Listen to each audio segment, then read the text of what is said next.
it certainly does. Just remember, history is written by the victors, but sometimes the victors were the ones selling the booze.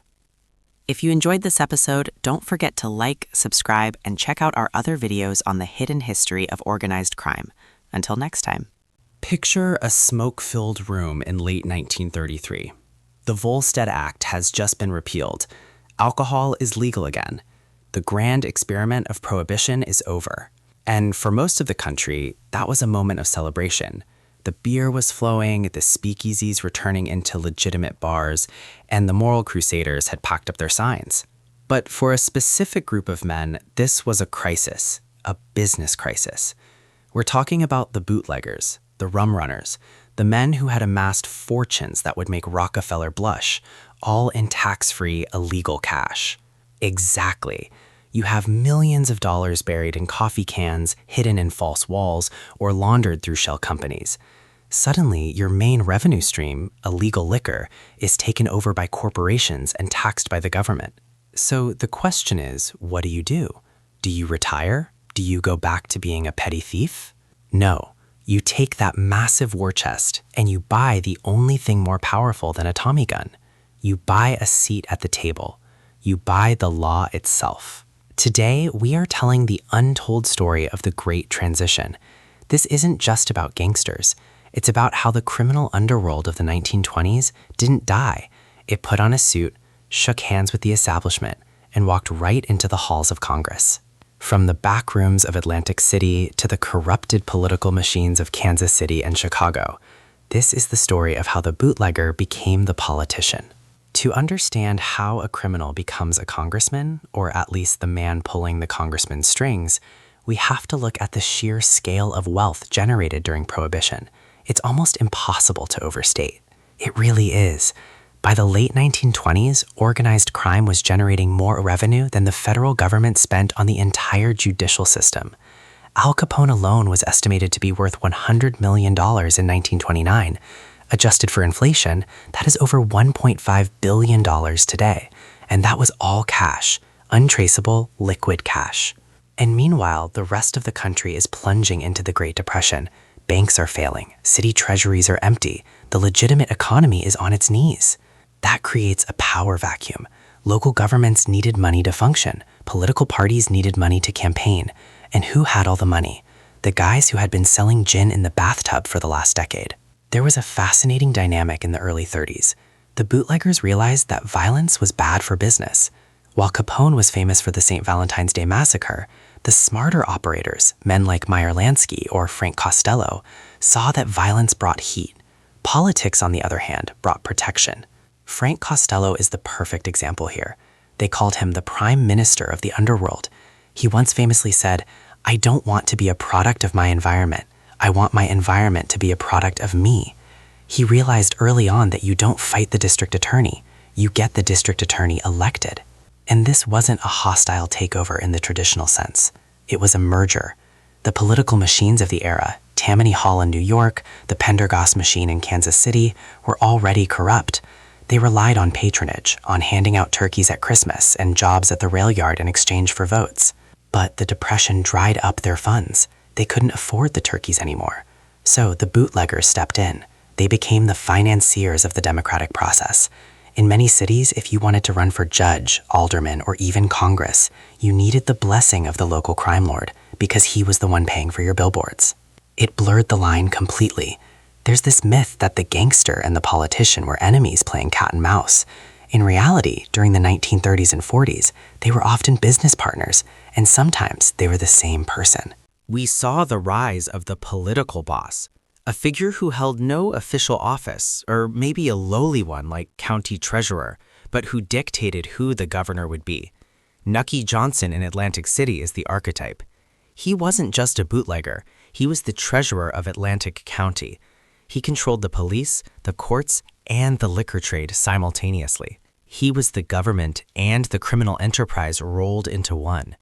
When repeal happened in 1933, these men didn't panic. They just pivoted. They used their illegal capital to buy legitimate businesses, construction firms, waste management, linen services, and then used their political connections to award government contracts to those very businesses. It was the ultimate money laundering scheme, and it worked because the public was exhausted. They didn't care where the money came from, as long as the roads were being paved and the beer was cold. Let's dig into the specifics. We need to talk about Kansas City and the Pendergast machine.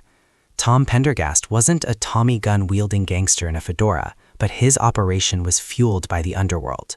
Boss Tom Pendergast. He is the ultimate example of this hybrid. He ran the Jackson County Democratic Club. On the surface, he was a political organizer.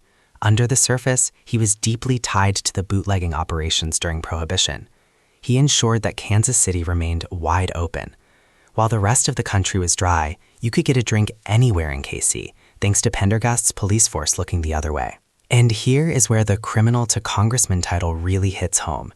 Pendergast used his power derived from gambling and liquor profits, to launch the careers of legitimate politicians.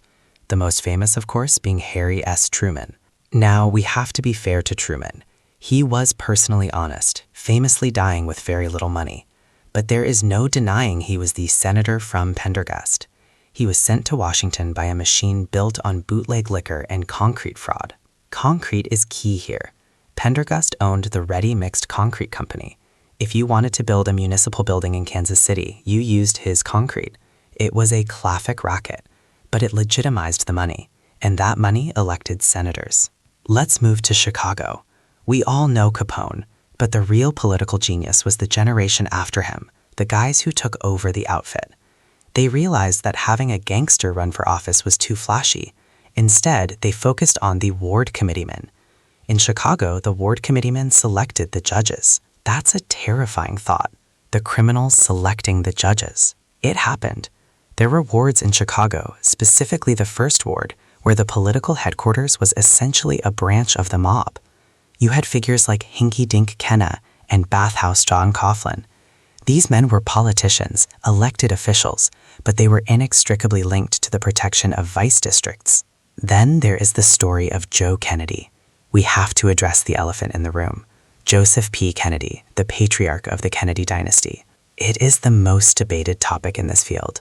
The legend goes that Joe Kennedy made his fortune rum running during Prohibition and used that illicit cash to build a political dynasty that reached the White House. Historians argue about the extent of it. Some say he was just a shrewd investor in liquor stocks just before repeal, which was legal insider trading effectively. But others point to his connections with Frank Costello and the New York underworld. Costello himself claimed late in life that he helped Joe Kennedy get shipment deals. Whether Joe was driving the boat or just financing the operation, the connection between that rapid accumulation of wealth and his later ambassadorship and his son's presidency is the ultimate American example of cleaning the money. And that's the crux of it. The bootlegger didn't always become the politician personally. Often, the bootlegger became the father of the politician. They used the criminal wealth to send their sons to Harvard, to law school, to scrub the accent and the smell of the streets off them so they could enter the halls of power through the front door. There was also a direct infiltration in smaller offices, sheriffs, manufacturing board members, union leaders. The Teamsters are a prime example. That was a political organization in its own right, wielding immense influence over Congress. And it was hollowed out and worn like a skin suit by organized crime figures who started as Prohibition thugs. It wasn't just about avoiding jail anymore. It was about shaping policy. They lobbied for zoning laws that favored their nightclubs. They lobbied against gambling restrictions. They weren't hiding from the law. They were writing it. The consequences of this merger between crime and state were devastating and long-lasting. It created a culture of systemic corruption that took decades to even begin to unravel. The most immediate consequence was the erosion of the judicial system. When you have judges who owe their seats to a ward boss funded by gambling rackets, you don't get justice. You get favors. It normalized the idea that the law is transactional. This came to a head in the 1950s with the Kefauver Committee. This was the first time the American public really saw the extent of it. Senator Estes Kefauver traveled the country, televising hearings where he grilled these businessmen. Those hearings were electric. They were watched by more people than the World Series. And what they exposed was that the bootlegger hadn't vanished. he had just moved into a corner office. They found that in cities like Miami, New Orleans, and Las Vegas, the local government was essentially a subsidiary of the syndicate. The corruption slowed down urban development, too. Think about the construction contracts. If the mob controls the concrete and the unions, and also owns the politician approving the budget, infrastructure costs skyrocket. Public money was being siphoned off into private criminal pockets on a massive scale. It also disenfranchised voters. If the machine decides the candidate, and the machine is funded by black market cash, the average voter's voice is drowned out. It solidified the power of incumbents and political dynasties. And let's not forget the legacy of blackmail. J. Edgar Hoover, the head of the FBI, famously denied the existence of the mafia for years. Why? Many historians suggest he was compromised, or at least that he knew the political cost of going after men who were so deeply entrenched in the establishment. It created a shadow government. Decisions weren't being made in City Hall council chambers. They were being made in the back of social clubs and steakhouses, then rubber-stamped by the politicians who were on the payroll. The era of the bootlegger politician eventually faded, or at least it changed shape. RICO laws and aggressive prosecutions in the 70s and 80s broke the back of the traditional mob. But the template they created, money buying access, special interests writing the laws, and the revolving door between the underworld and the establishment, that never really went away. It just got more sophisticated. The bootleggers proved a cynical truth about American politics.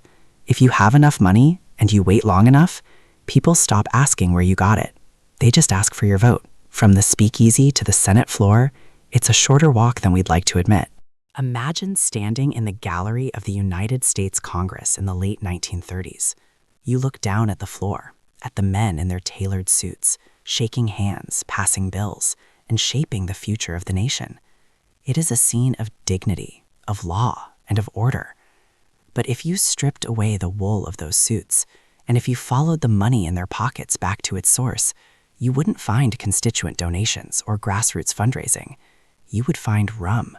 You would find speakeasies. You would find blood spilled on the streets of Chicago and New York. This is the story of the great American pivot. It is the ultimate magic trick of the 20th century. We usually think of the mob and the government as cops and robbers, two opposing forces constantly at war. But that is a naive view of history. When Prohibition ended in 1933, the smartest criminals didn't just retire. They didn't go back to petty theft. They had amassed more liquid capital than most banks. They had organizational structures that rivaled the military. And they had a realization. Why pay a politician for protection when you can become the politician? Exactly. We are talking about the blurriest line in American history, the moment when the underworld moved upstairs. Today, we aren't just talking about bribery. We are talking about identity. We are exploring the bootleggers who didn't just buy the office, they occupied it. From local treasurers to mayors, all the way up to the power brokers who selected presidents. This is Criminal to Congressman, the bootlegger's rise. And to understand this, you have to understand the sheer volume of cash we are talking about. By 1929, organized crime in America wasn't just a nuisance, it was a major economic engine. Al Capone alone was generating estimates of $100 million a year. Adjusted for inflation, we are talking about billions. When the Volstead Act was repealed, that revenue stream dried up overnight, but the capital remained. You have piles of cash in basements, warehouses full of trucks, and a network of men who know how to enforce will. You have two choices. You can keep doing illegal things and eventually get caught, or you can wash that money into the only industry that offers true immunity, politics. Let's dig into that transition phase. It wasn't immediate, right? It wasn't like they all ran for Senate in 1934. It started at the ward level. It started with the political machines. We have to talk about the concept of the political boss, because in many cities, the bootlegger and the boss became the same person. Right. The classic example, the archetype really, is Enoch Nucky Johnson in Atlantic City.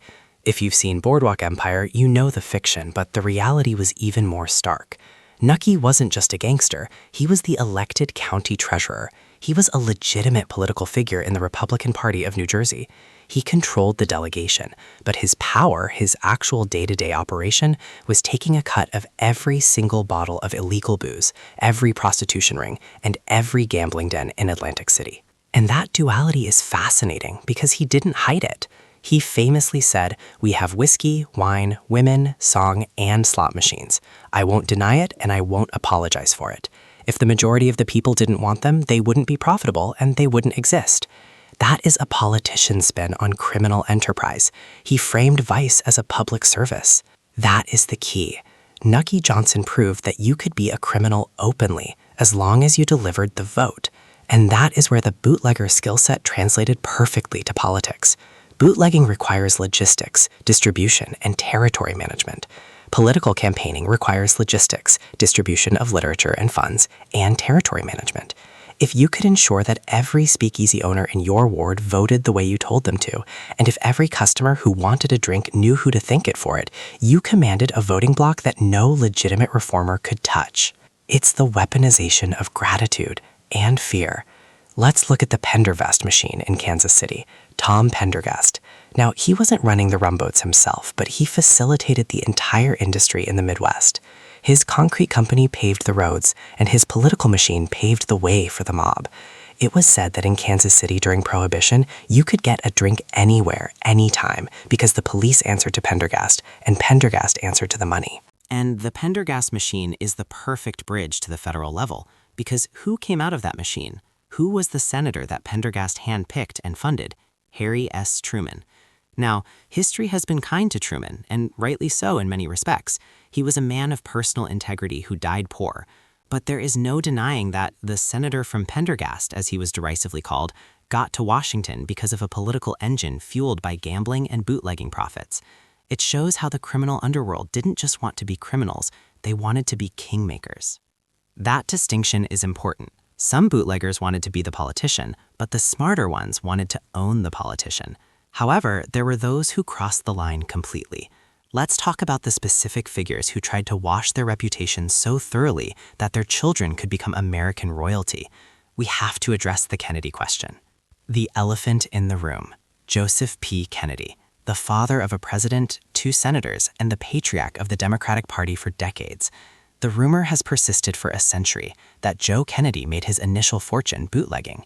Now, historians fight about this constantly. There is no conviction record. There is no smoking gun photo of Joe unloading crates on a dock. But the circumstantial evidence of his associations with Frank Costello and other mob figures is heavy.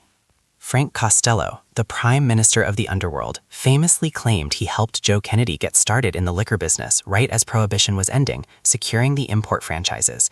Whether Joe was running rum across the border in the 20s or just positioned himself brilliantly for the repeal in the 30s, the methodology was the same. He took aggressive, high-risk capital and poured it into political influence. He became the ambassador to the UK. He became the head of the SEC. He took bootlegger ethics, ruthlessness, insider trading, cornering the market, and applied them to government. And that is the psychological profile we are looking at. The bootlegger mindset is about bypassing the rules to achieve an outcome. When that mindset enters Congress or the Senate, you see a shift in how government operates. Look at William Big Bill Thompson in Chicago. He was the mayor, not a congressman, but his influence was national. He was practically an employee of Al Capone. He ran on a platform that was openly anti-prohibition, which is fine, but his administration was a revolving door for gangsters. There's a famous story about Thompson. He had a ratification meeting, and Capone's men were literally guarding the doors. The line between the city government and the Chicago outfit didn't exist. But as we move into the 40s and 50s, the style changed. The roughneck bootlegger in a pinstripe suit was replaced by the polished lawyer who represented the syndicate. The mob congressman wasn't necessarily a guy with a Tommy gun. It was a guy with a law degree funded by the mob. Precisely. This is the era of the fix. You don't need to be the criminal if you can appoint the judge. Frank Costello, again, is the key figure here. He was a bootlegger. That was his trade. But by the 1940s, he was known as the man who picked the judges for the New York Supreme Court. He allegedly had Tammany Hall in his pocket. There is a wiretap recording where a nominee for a judgeship calls Costello to thank him and pledges loyalty. A judge pledging loyalty to a former bootlegger? That is the infiltration we are talking about. So how did they actually launder the money into the system? We know about bags of cash, but you can't build a national political career just on envelopes under the table. You need a paper trail. How did the bootlegging fortune become old money? Real estate and construction. That was the washing machine. A bootlegger takes $1 million in dirty cash. He starts a construction company. That company bids on public contracts controlled by the politicians he helped elect. The city pays the company for a road or a school. Now that money is clean. It's legitimate revenue. Then the construction company donates to the campaign fund. It is a perfect self-sustaining cycle. They built the physical infrastructure of America using the profits from illegal alcohol. It's genius in a dark way. They integrated themselves into the very fabric of the economy. By the time the 1950s roll around, you have men sitting in city councils and state legislatures who own the concrete companies, the trucking unions, and the waste management firms, all founded on Prohibition cash. They aren't criminals anymore. They are business leaders and pillars of the community. And that brings us to the corruption of the legislative process itself. When you have a congressman who owes his seat to a syndicate, how does he vote? He votes against banking regulations. He votes against law enforcement funding. He votes for privacy laws that protect shell companies. We often look at legislative history and ask, why did they pass that loophole? Startlingly often, the answer is because the people who wrote the bill needed that loophole to hide their grandfather's rum-running money. Let's talk about the fall, or at least the exposure. The Kefauver Committee in the early 50s.